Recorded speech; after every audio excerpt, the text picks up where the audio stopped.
안녕하세요, 인테리어 임대입니다. 우리가 봄, 가을과 같은 환절기에 그동안 입었었던 옷들을 정리하고 새로운 옷도 꺼내면서 옷방 정리를 하잖아요. 그럴 때 꼭 옷방 인테리어 욕심이 나곤 합니다. 제가 알려드리는 몇 가지 꿀팁을 배워가신다면 옷방 인테리어도 그렇게 어렵지 않을 거예요. 스스로 옷방 인테리어를 하기 위해서 알아야 하는 3가지 꿀팁 알려드리도록 하겠습니다. 첫 번째, 옷장의 구성. 두 번째, 방 생김새 살펴보기. 세 번째, 20평대 옷방을 한번 꾸며보겠습니다.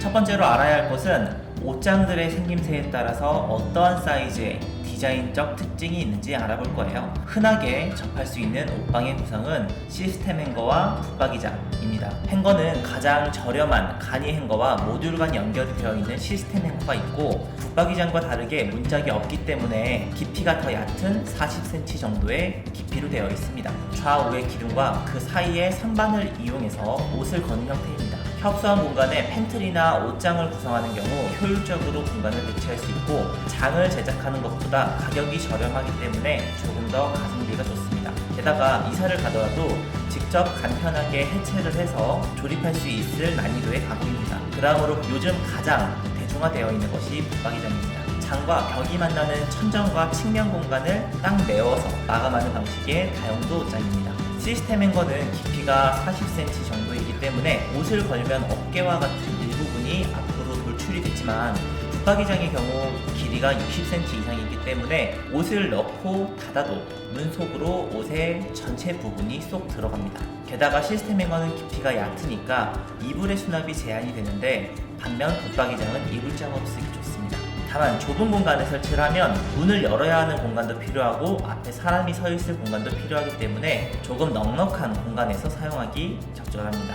두 번째, 방의 크기에 따라서 계획을 해봅시다. 첫 번째, 창문을 기준으로 살펴보기. 내가 드레스룸은 일자로 만들 건데 창문 왼쪽에 둘 거예요. 창문 왼쪽 남은 벽체의 공간이 40cm 정도 된다면 측면에서 일자로 시스템 행거가 적당합니다. 붙박이장을 설치하면 깊이가 65cm는 필요해서 창문을 가리겠죠. 특히나 이렇게 돌출 손잡이 형태의 창문이라면 더더욱 간섭이 생길 겁니다. 창문의 높이가 대창이라면 무언가를 설계할 수는 없지만, 이렇게 높은 창문이라면 하부에 여유 공간이 있으니까 서랍장이나 낮은 모듈의 선반이나 행거를 설치할 수 있습니다. 두 번째, 방문을 기준으로 살펴보기. 시스템 행거 또는 붙박이장은 깊이가 있다 보니까 문 바로 앞에 두기보다는 특별한 의도가 없다면 되도록 측면으로 배치해주는 것이 좋습니다.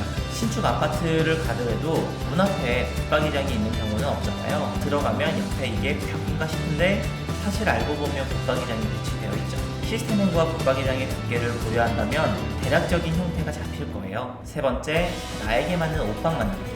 사실 옷방 꾸미는 건 같은 공간이지만 본인의 상황에 따라서 너무 다양합니다. 예를 들어서 제가 제안을 드리는 형태에 대해서 3가지 정도 보여드리도록 하겠습니다. 20평대 복도형 작은 방의 도면입니다. 방 사이즈는 2.2m에 3.1m 되는 공간입니다. 20평대에는 꼭 하나쯤 있는 크기예요. 첫 번째로는 조금 답답하겠지만 붙박이장을 정면에 넣어볼 겁니다. 먼저 정면에 붙박이장이 들어가서 보이지 않는 곳에 수납력은 정말 좋습니다.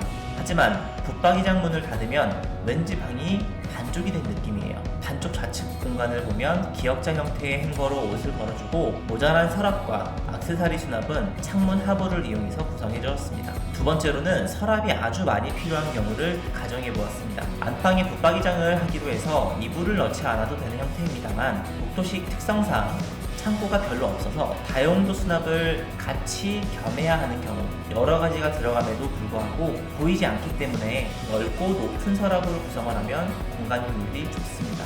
위 설계에서는 상부장의 두께는 34cm이고 하부 서랍장은 깊이가 60cm입니다. 정면의 붙박이장 두께만큼의 두꺼운 서랍장이 들어왔지만 중간 부분을 오픈하고 상부장도 더 얇게 제작해주면서 답답함이 해소가 되었습니다. 전체 리모델링을 하는 경우 상부장 설치할 때 조명 라인 하나 정도 더 계획해서 상부장 아래에 넣어주시면 좋겠습니다. 코너 부분이 하이라이트인데요. 보통 서랍과 행거가 만나는 경우 서랍을 여는 공간을 확보해줘야 하기 때문에 때문에 어정쩡한 공간이 생길 수밖에 없습니다만, 과감하게 서랍을 뚫고 들어가게 되면 공간도 살리고 디자인도 효율적으로 할 수 있겠죠. 방문 옆 공간은 전신 거울이 있는 선반장과 시스템 행거 코너장을 넣어서 수납력과 효율을 놓치지 않았습니다. 세 번째로는 이불을 넣어야 하는데 시스템 행거를 주인공으로 꾸민 공간입니다. 방에 들어오면 먼저 기역자 시스템 행거로 한눈에 아이템들을 모두 볼 수 있습니다. 가방이나 소품들이 많은 경우 창문 하부를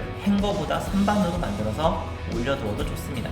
그리고 방문 옆에 두꺼운 붙박이장을 한 통 두어서 이불과 약간의 옷을 수납해 줄 수 있게 합니다.